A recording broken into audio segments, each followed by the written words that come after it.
Welcome to LimeLoop's Behind the Green podcast, where we get the inside scoop on all things sustainability and talk to people prioritizing and building a greener tomorrow. I'm your host, Rebecca Smith, and today I'm joined by John Smea, VP and Senior Analyst on the Circular Economy at Greenbiz, and Suze Oki, Director of Design Strategy and Senior Analyst on the Circular Economy at Greenbiz as well. John joined Greenbiz's circularity team in 2022 after 9 years doing corporate sustainability work in the building products industry. He holds a PhD in chemistry from UC San Diego. Suze has been at Greenbiz for 3 years and is passionate about redesigning our economy to enable a more just and resilient world. She holds an MBA in design and strategy from California College of the Arts and has a background in the arts. Today, we'll dive into how fast fashion can create a challenging cycle for the environment throughout its entire supply chain, from where materials come from to how it travels across the globe to how consumers then dispose of these items as they deteriorate, since we all know from experience that they will faster than we'd like to admit. John and Suze bring insights from what they've seen in the space and what they expect and hope will change in the coming years around creating a more sustainable and more effective circular economy. Let's dive right in. Welcome back to the LimeLoop Behind the Green podcast. Today I have John Smea from Greenbiz as well as Suze Oki from Greenbiz. If you both could give a little intro to yourself, that would be fabulous. Yeah, I will start us off. Thanks for having us, Rebecca. I'm John Smea. I lead circularity here at Greenbiz Group. Before that, I spent almost a decade in the building products sector doing corporate sustainability. So I have a little bit of experience in this space, and I'm a recovering chemist from way back in the day before I started this work. And yeah, thank you so much for having us. I'm Suze Oki, Director of Design Strategy and Senior Circular Economy Analyst at Greenbiz. I have been on the Greenbiz team for 3 years now. My background is actually totally different. Used to work in the arts nonprofits prior to shifting career paths and joining the sustainability train. But I've always been an eco warrior at heart. Always very conscientious of my recycling and consumption habits. So it was a very natural fit when I landed at Greenbiz. Yeah. Love that. That's perfect. That is perfect. Eco warrior at heart too. That's great. That's great. Okay. So since you guys both, circularity is really where you focus on at Greenbiz. Let's really set the stage for this conversation. Can you tell us a little more about circularity or what a circular economy is? Yeah, I'll get us started. So, at Greenbiz, we look at circularity and circular economy as synonymous. Really circularity is our title, our branding for our conference, and sort of how we go out into the world talking about circular economy. But really, both terms represent the idea that in order to support the growing population of humans, as well as maintain, some sort of natural integrity on Earth, we need to completely remake the global economy in a number of ways, whether it's wasting less, keeping products and materials in circulation longer, or regenerating natural systems, preferably all the above. Exactly. And those are actually the 3 principles that the Ellen MacArthur Foundation has put out as far as what it defines as circular economy. Great resource as far as if anyone's interested in diving deeper on circular economy topics. But in general, it really comes down to the idea that we need to be extracting less from the earth and we need to be throwing away less. Right now, we have a straight line of consumption where we extract, consume, and throw away. And in an ideal world, we would be cycling everything back into the system. And, often people think, okay, that means I need to be recycling the, packaging that my products come in. And that is great and definitely part of the conversation. But I think often we, John and I, try to think of ways to encourage people to think higher and with greater ambition when it comes to consumption. It's not just about the packaging, it's about the products themselves. It's about everything that we consume as humans. And really recycling, it should be the lowest goal. The bigger goal should be products that last longer, that can be repaired, that can be reused. Or in general, just keeping any material that's extracted from the earth or grown at its highest and best use for as long as possible. So really shifting the way that not just how we make products and use products, but yeah, how we consume products really. Yeah, absolutely right. We think about recycling a lot rather than when we think about those 3 R's, the reduce, reuse, and recycle. We focus so heavily on that recycling piece, but what about those 2 before, right? Because if we reduce more, then we're not going to have as much to recycle. If we reuse more, we're not going to have as much to recycle, right? So absolutely tracking with you on that. Yes. And that is great segue. I want to talk a little bit about fast fashion. So that is something that is a very hot topic, especially now. There's been a lot of brands kind of in the spotlight on that. And so most consumer purchases are purchases that they're not really purchased with the intent to send them back after a few wears, right? You wear them, you buy them, wear them once, twice, and some people then discard them then. What impact really does fast fashion have then on a circular economy, kind of thinking with that in mind? Yeah. This is one of Suze and I's favorite topics to talk about, I think. Fast fashion and really any fast production or consumption, right, is sort of the scourge of the circular economy. It represents, so many issues with this linear economy that we're in today. Just to go through a few, I mean, number one, fast fashion companies and anybody making sort of low cost, high volume products tend to overproduce those items, quite a bit more than they're going to be able to sell to make sure that they're in stock. So a lot of that overproduction ends up being destroyed or sold for next to nothing and underutilized as a result. A second piece of that, especially with fast fashion, is sort of the seasonality, right? All of these companies are trying to design for every season and putting out new products every season. So that just adds to the overproduction that they're already getting into. Another one that has been, an important part of this story for a long time, but especially over the last 3 years through COVID, right? A lot of this fast fashion product is being sold online and shipped around the globe. So that increases the amount of waste that goes along with this fast fashion, right? It's being shipped in plastic bags and cardboard boxes and mailers that are a lot of times being thrown away. Another one that you actually mentioned, Rebecca, is this idea that a lot of these items are only worn a handful of times and then disposed of. Mm-hmm. And a lot of that disposition is through just outright throwing it in the trash, which is obviously awful. A lot of it is through donation. But most of the indications now are that the donated amount of clothing is more than the globe actually needs. So a lot of this stuff is ending up in mountains of waste in developing countries and causing pollution problems there. So that's obviously not great. And then the last one that I'll bring up is really that a lot of these fast fashion items are low quality from the start, right? So even if you wanted to wear them for a really long time, they're not going to last. They're going to break down. And so they're not durable enough for multiple users. They can't really be repurposed in any meaningful way. And they're sort of made almost distinctly for this linear economy that we're stuck in now. Absolutely. You kind of get what you pay for when it comes to fast fashion. There's a reason why it's so cheap, and it's because it's not something that's going to last. And often it's made from toxic chemicals, from things that are going to be highly destructive when produced. And then they're produced at such scale that it's exceedingly destructive by just the order of magnitude in which they're being pumped out into the world. But I'm going to just tack on to what John just outlined. Beyond them being exceedingly destructive, I think what's unfortunate is that it really encourages, enables, and almost idealizes this culture of consumption, that we should be consuming a lot of new products, and that in order to, have an interesting aesthetic, or to be myself, or to be fit in with this world, I need to have this giant wardrobe. I need to look differently every day, or, I don't want to be seen with the same outfit twice. And really, truly, we have to shift. If we want to live sustainably on this earth, we have to shift the way in which we interact with goods and products, and certainly with fashion.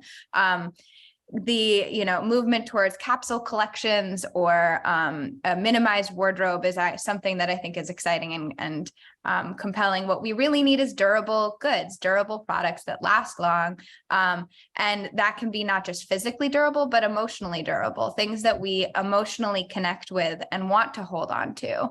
And unfortunately, fast fashion rarely hits the bill on the latter. So I think it's synonymous with a big thing that we'd like to see shift dramatically as far as how our economy operates. Yeah, absolutely. And not even just thinking about it from like that green perspective also, but like, I mean, our credit cards at this point are going to love us even more too, if we're only buying the things that are actually truly bringing us joy, and that we can connect with on that emotional level. Right. Um, yeah.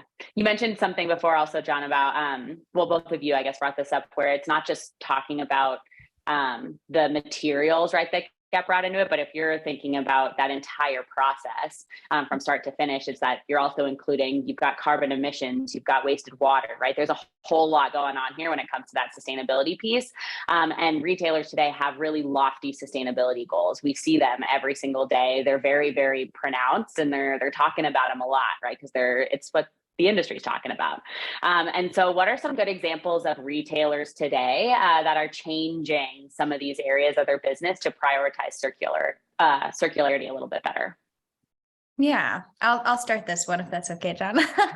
I think, it's still pretty early days, and it's very exciting to see that there's a lot of shift in demand from consumers and shift in what, how retailers are coming out in the world. As you say, they've got a lot of lofty goals, and our hope is to watch those goals turns into more and more action, but we are seeing some really compelling ones. I think in general, again, kind of thinking about that waste hierarchy of, recycling is great, but we should be thinking about how we design our products, how we consume our products.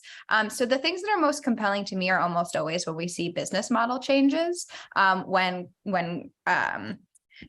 retailers are offering rental services, their subscription services, resale of used goods, when they're actually shifting how their business operates in the world, that's when we find it most, when I find it most compelling. So some good examples of that. REI, as an example, has kind of built out a rental model for how for consumers to rent the goods, the outdoor goods that they have. They also have a used gear shop. They provide maintenance for bikes and other products. They're really working to try out different models, and then also keep those goods out in the world longer, and encouraging people to hold on to them, or to hold on to them longer themselves, or for the business to hold on to them longer, because the longer a product can last, again, the longer it takes for it to actually deteriorate, the more money they can get out of it by renting it or reselling it. It actually has a better economic benefit for the company. So REI is a great example. There's actually a department store in the UK that I've recently seen in headlines called Selfridges. I think that's how you say it. I'm totally unfamiliar prior to this, but they have a commitment for 45% of their transactions to be from products that are recycled materials or sold through services like resale, repair, or refills by 2030. And again, I think this like kind of omni-channel, if you will, aka what a retail servicer that's not just reselling their products or not just renting their products, but trying a variety of different models all at once, is really compelling. It requires a lot of shifting of how operations work. And they've done a lot of really great repairs in their store. I would love to see a world in which you can go to your local retailer, you bought a product there recently, and they've got a repair service on site. A good example of that to tack on is Nordstrom. John mentioned to me that he had recently learned that they are the largest employer of tailors in the United States.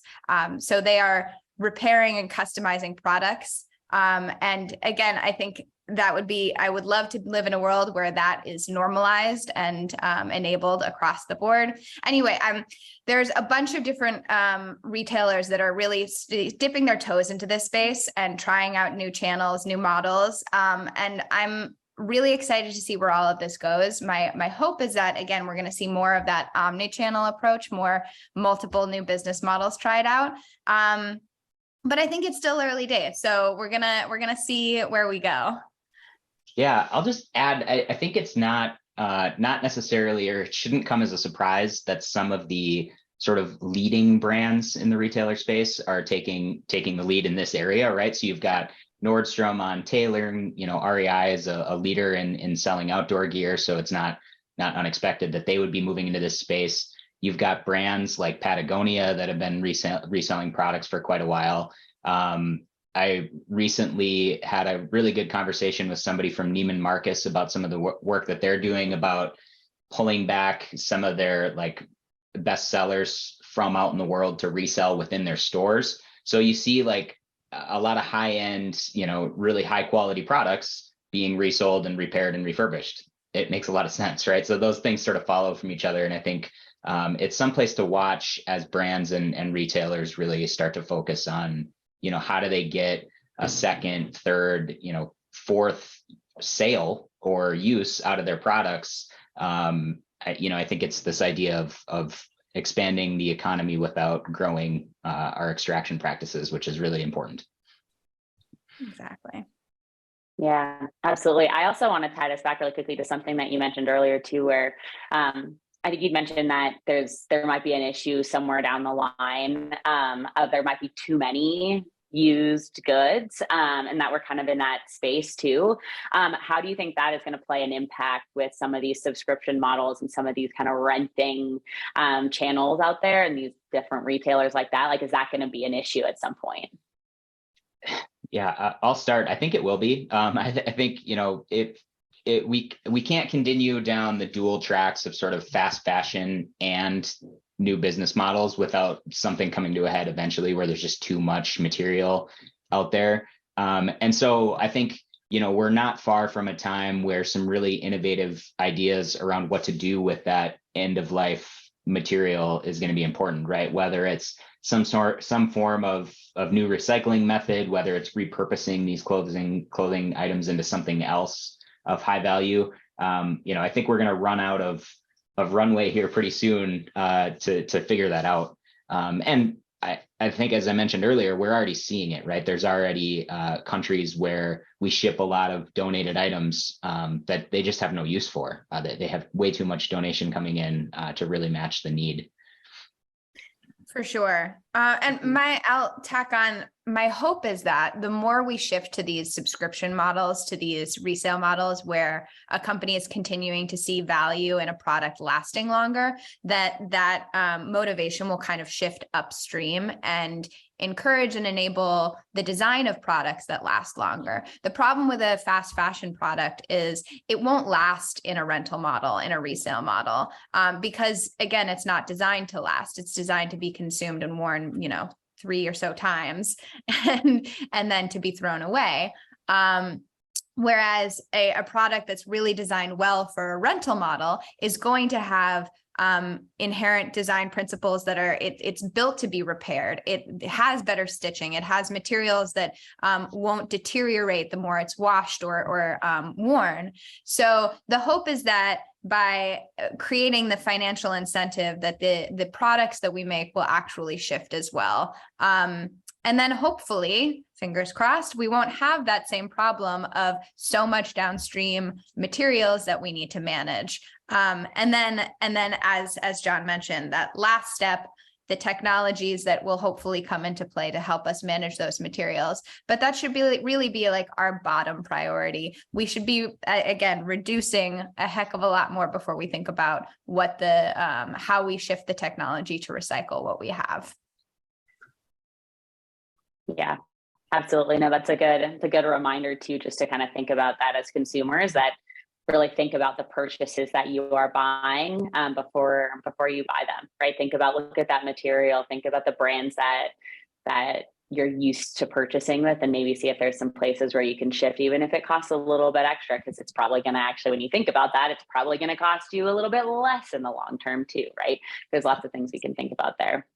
Yeah. I want to shift a little to that. Ooh, sorry. Keep going. No. Go on. I was just going to say that upfront cost of a more expensive product that's going to last longer often deters people, but realistically, that those fancy pair of leather shoes, they're going to last a heck of a lot longer than the plastic ones that you might be tempted to buy that you can buy several of. So the upfront investment will last longer. Sorry, go ahead though. Yeah, no, totally. It's a really good reminder. Because I think this is something that a lot of consumers, we struggle with sometimes when it comes to these purchases. We think of them as a big purchase up front, but really that cost is going to be it expands over a long period of time, right? So it really does come back in a good way. I want to shift a little bit to logistics, and talking about Nordstrom also really makes me think about this as well, is that they have the best return policy, and they always have. And I think they've switched that a little bit in the last few years. But like, I remember being 14, long time ago, and like, you could buy something and no matter what, they're always going to return it, right? And that's something that they've built a brand off of. And as we think about some of these items that end up being they return, or like REI taking used goods back, I know they have like their models a little different in that sense, but if Nordstrom, if they were to start taking items back, or if there's some other big brands that are taking them back, what does that really mean for that logistics piece for a retailer that they have to start thinking of if they're going to get items that are thrifted or taken back on consignment, and they're not really used to doing that? How big of a shift is that going to be for them to kind of process those? I'll start on this one because one of the examples that I learned about this year is what On Running is doing with they developed a new shoe that's only available through a subscription model, right? And so as they were developing this new shoe, they had to build up the warehousing and the reverse logistics to get it back. And when I talked to them about this, they basically said it's like building a whole new business within an existing business. So I think the idea of keeping tabs on your customer and knowing where and how they're using their products, getting those products back through, consolidation and reverse logistics back to where you can use them again, those are both going to be really big challenges for most of the economy. The bright spot, I think, is that, even over the last few years, we've seen improvements in this space, right? So almost anything you order from an online retailer now comes with a return label ready in case you're not going to use it. Oftentimes the mailer that it comes in is a double use mailer, so you could stick the thing back in and send it back. So I think we're already starting to see the early phases of this, where online retailers, brands that sell online, are already starting to think about returns. And granted, they're thinking about returns because this thing doesn't fit, or I don't want it, I want to send it back right away. But the same mentality can be applied for a product at the end of its first use, right? So I think we're starting to see the sort of early formations of this, but we are also hearing that a lot of brands are challenged with it, right? They're really going to have to invest in the technology to be able to track these items long term. Yeah, absolutely. Right. So Sorry. we could see, I was just going to add, we could see, companies that already exist in the marketplace expanding, right? So Amazon has logistics. They have vans driving all over the world. They could start doing reverse logistics. You've got FedEx, UPS, all the other companies that you see driving around neighborhoods every day. They're already sort of set up to do some of this potentially. And then, there's also, I think, a space for whole new companies to step in and develop reverse logistics models, right? So there's actually an economic opportunity here for new companies to build up that can handle some of this reverse logistics. Yeah, it is probably the biggest headache we constantly hear amongst retailers or amongst e-commerce folks. Reverse logistics is an exceedingly difficult process, but if you think about it, we've spent decades now streamlining and improving the process of delivering goods to consumers. And I think it's just a question of applying the same gumption to the return process. It's going to be a bumpy road. It's definitely a trickier process than getting materials to people, because you have to sort through and repair and fix and look at assess the product. But I am confident that there are solutions that will continue to grow. And as John said, I think there's a lot of potential for new players and disruptors to come into the space and improve and change the way that this process is managed. We have forgotten a lot of the ways that we used to consume goods. Back in the day, we would have our milk delivered by a milkman, and he would come and pick up the bottles just as much as he would deliver them. So I think it's just a question of relearning and shifting how these processes work. Not saying it's going to be easy, it's going to be challenging, but if we can figure out a way for goods to arrive in your door 2 days or a day after you purchase it, I think we can figure this one out as well. Totally. Yep. Totally. That is absolutely true. And it's, I think just even starting by having these conversations now, like that is a really good place to start, right? Because everything starts with a conversation. And the more that retailers and e-commerce, they really get behind how some of these changes and how some of these impacts can then impact not just them as a business, right? But really the entire environment as a whole, then we're all going to start kind of coming together, putting our heads together and figuring out what that looks like. And that conversation's already started. So we're one step closer. So, yeah, which is good. Precisely. Yep. If you had to leave us as consumers, or anyone as a consumer, about how we can positively impact a circular economy, what advice would you leave us with? This is, I feel like I don't want to be always too preachy ever, but I think in general, John and I are very aligned on we all just need to be consuming a lot less than we have been. In general, I think we're in a society where, again, we're enabled to and even incentivized to be consuming the next new thing, and consuming at a much more rapid pace than we ever have been in the past.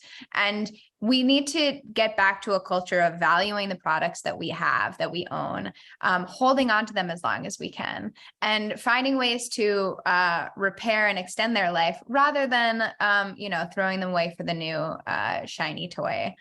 So in general, I think my hope is that everyone thinks about holding on to the things that they own. And when you do need new things, look for those secondhand goods. Look to buy things through resale channels, or if it's something that you won't need for long, try to find a way to rent it. Try to find a way to do it through a shared economy.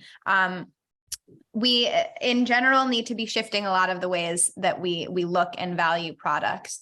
Though I will say, in general, I don't want to place too much onus or blame on the consumer either. We are in a society that was designed for us to want to consume and to want to consume more and more and more. So valuing those brands that are boldly stepping into this space of saying, we want to produce less. We want you to hold on to things longer. Supporting those companies that are championing that message will also go a long way. John, do you have anything else to add?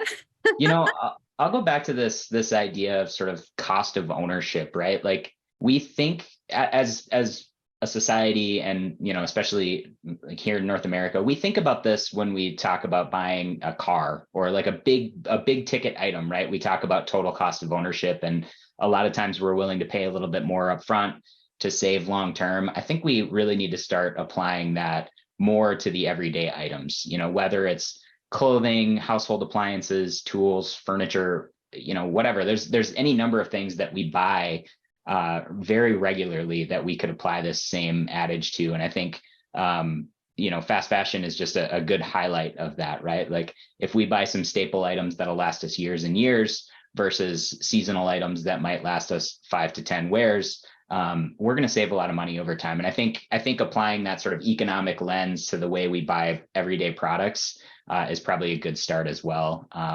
Not just looking at the low sticker price, if that's still a term in today's digital world. So, not just thinking of something as a good deal, but something as valuable for the long term, I think is going to be important too. Yeah, absolutely. Really looking back at some of those habits. And it's interesting because the pandemic really it made a huge change in one of my habits. And I weirdly love the smell of library books. I think they smell fabulous. Like I love library books. Yes. But COVID, the libraries weren't open during COVID. So all of a sudden I got on this, and I read all the time. So I got on this habit of like constantly buying books on my Kindle or buying books to be delivered. And I was like, Rebecca, get back to the library. They're open now. Right. So it's like you change from one habit to another, and then it's like getting back to that habit. And that's a process in itself. So that's something we're all working on now. Exactly. And I think we often view the way that we operate in this world, the way we consume goods, the way that we've shopped as immobile. This is like how it is. And I think the pandemic, to your point, was a really good reminder of like, oh, wow, things can actually shift pretty dramatically, pretty quickly. And we can figure out new ways of living and operating. So I think not being flexible and fluid in how we think about these things and how we consume in the world and where we spend our money. That's it's a valuable lesson for all of us to reevaluate. Yeah, and you're 100% correct. Libraries and used bookstores have the Yes. best smells in the world. Best smells. Couldn't agree more. They smell so good. Well, on that note, thank you so much for joining. This has been great, learning so much about circular economy. Can you real quick just let everybody know where they can find Greenbiz and where they can find you online if they want to reach out, social, email, whatever you want to share? Yeah, so you can find us at www.greenbiz.com. It's B-I-Z. Susan and I both contribute to our Circularity Weekly newsletter. A lot of those articles go up on that website. You can also subscribe to that newsletter on our homepage. We also have our Circularity Conference every year. This next one is coming up June 5th through the 7th in Seattle.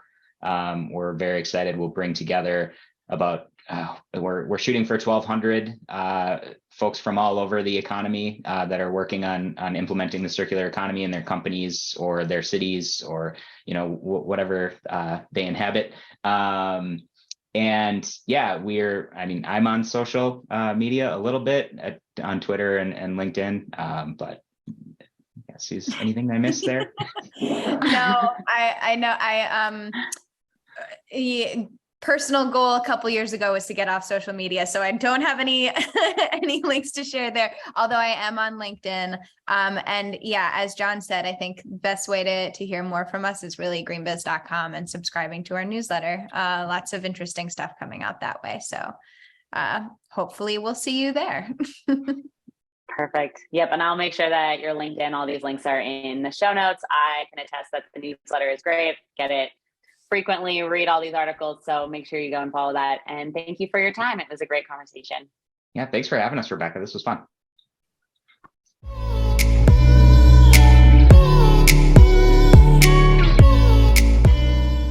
Thanks for listening in to LimeLoop's Behind the Green podcast. If you want to listen to episodes, visit anchor.fm/the LimeLoop, and we'll see you in here next time.